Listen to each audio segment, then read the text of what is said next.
robotic missions to Mars have provided amazing insight into the planet's history. But that was only the beginning. Someday you might explore the planet yourself. So what would you wear for a trip to Mars? Well, scientists are already working on that very question, in a place you might not expect. If you're on Earth, which most of you I'm thinking probably are, you're right there.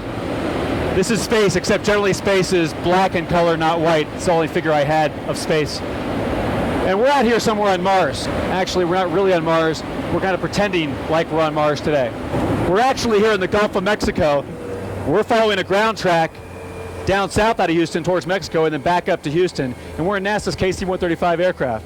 The hurricane recently went that way, and we're down here. We went the other way. That's a good plan in general. If the hurricane goes that way, go the other way. It's NASA's little safety tip for the day. The KC-135 aircraft looks like this when it's in flight.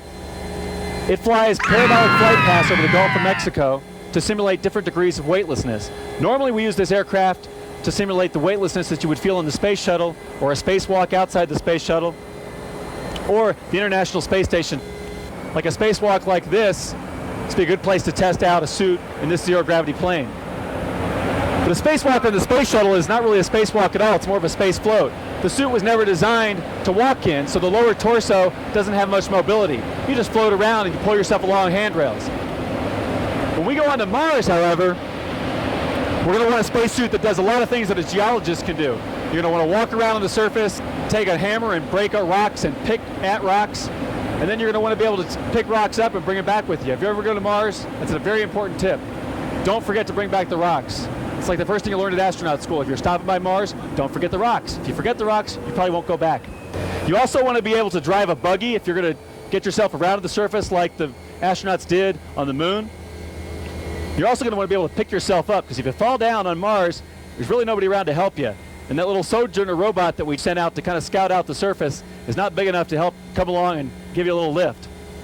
You don't want to have to call back to Earth and say, I've fallen and I can't get up, and oh, by the way, I'm on Mars. As in Mercury, Venus, Earth, Mars? Listen, if you get to Jupiter, you've gone too far, okay? Houston, this is EV1. Do you have a jack? That's a negative, EV1. Go fish. I hate that. Always have to go fish. What is the number for 911? I can never remember that.